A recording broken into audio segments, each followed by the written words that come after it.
Ba-da-ba-ba-ba. I'm loving it. Here's what I know. The heart knows things that the head could never. My head said, why Cleveland? In March? No, it's cold. It's not cute, sexy, or impressive. My friends were like, why Cleveland? I'm like, watch my channel. I can't explain it. 4 months I've been watching the Cleveland Brown news. I am a Shedeur Sanders fan. Well, I'm a Dion fan, but then that's his son, so I'm a Shedeur fan. I'm one of the cu-aunties, and so I watch him in Colorado. Then I've been watching the Browns since that's where he plays. When I tell you, I know how the newscasters in Cleveland sound. I know their voice because I watch them on YouTube. They post YouTube videos of their radio broadcast, and it's certain hosts that cannot stand Shedeur, and certain ones that at least are like, well, he says he's a supporter, so that's good, but most of them can't stand Shedeur, to be honest. When I got to Cleveland and got in my rental car and turned on the radio station, why did that, I think it was that sports channel pop up. I don't even know what channel they are on the radio because I watch them on YouTube, but I knew exactly who it was. By the voice, I knew exactly the two that it was. Haters. Anyway, all that time, and I didn't realize it was connected to this trip. And honestly, that's how intuition works. It doesn't always make sense. And it doesn't always announce itself or yell at you. Sometimes it can show up as an obsession, a curiosity, a pull that you have to someone or something or someplace, but you may not fully understand it. And today I want to talk about intuition as inner navigation, because this entire trip that I am literally on right now in Cleveland, the timing, the spring equinox, the appointment that I needed, it all came from nudges from my intuition, and I did not fully understand it at first. So I want to share with you what I've learned about recognizing intuitive nudges so that you can follow your intuition as well. The first piece is intuition is quiet and it's certain. It doesn't scream or demand, whisper, and it's patient. When I don't listen, it probably will come back or try a different way to show me. When I first felt the pull to Cleveland, I didn't have any logical reasons. I wouldn't even call it a pull. It was more like a push. My doctor wanted me to come and see a particular dentist here for TMJ. I didn't see the need. That was the first push. And even my doctor was like, well, you can do one of your solo sanctuaries when you go there. And I was thinking to myself, to Cleveland? So she was on to something that I didn't even know. When I finally did call the office to try to get an appointment, they were booked through June. So I decided to just wait. I know that don't even make any sense because I didn't want to come. So I didn't book anything. So then what happened next? My intuition, and I think in January, said, call them and see what's going on with their schedule. Well, they got an appointment in March. Turn this into my sanctuary. I still didn't buy it. But intuition shows up in unexpected places. That's why we need to remain open to it. All that Browns news that I was consuming, it was preparing my mind to spend time in Cleveland. It wasn't random. That was my intuition preparing me for this journey. And it's so interesting because once I committed to this journey, I didn't listen to that stuff anymore. I was like through with it. They getting on my nerves.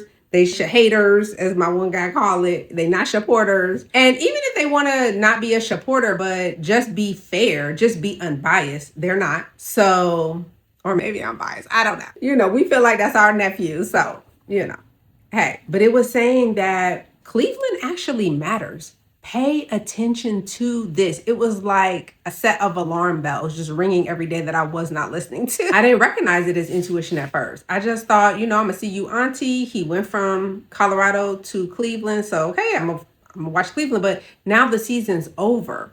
And why am I still listening to this Cleveland news? I didn't even listen to the news during the season. It was only after the season that I started listening to them on YouTube. And that's the thing about intuition. It doesn't always feel like completely profound, deep, spiritual. No, it doesn't always feel that way. Sometimes it looks like YouTube obsession and random rabbit holes. But intuition does ask you to follow it even before you understand why. And that's the hardest part. Honestly, it really is. Intuition says go before you even know, where am I going? I didn't know why Cleveland until I committed to Cleveland. It was really completely worked out for me because my appointment, it was like I was trying to go to all these other places, then come to my appointment. But then I was like, well, no, that's not going to be restful. That's not going to feel like a sanctuary. And then I had people asking me online, well, what does a solo sanctuary look like? I guess I need to show people how do I plan a solo sanctuary and what it looks like while I'm there. So this became all of that. So I've shared with y'all my planning process, how it went and what I do. And now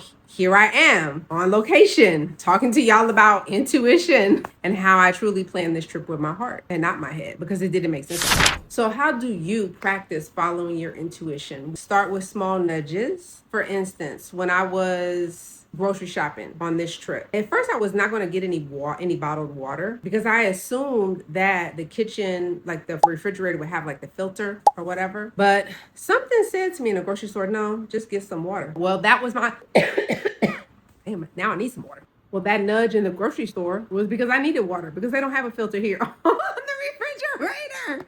So that's an example of following those small nudges and watch them work out. That builds your confidence. I'm going to the Browns headquarters, okay? I'm doing a whole side quest for the cu-aunties. I'm gonna film it. Why? I don't know. I've seen it on the YouTube videos, but I wanna see it for myself, and I wanna record it for all those who live outside of Cleveland. It doesn't really make any logical sense, but it feels joyful. So I'm doing it. And the more you follow those small nudges, the stronger your intuition muscle gets. But more importantly, the more you trust it. And then you make a big nudge, like, okay, I'm going on my solo sanctuary. That becomes easier to trust. I'm loving it. I am loving it.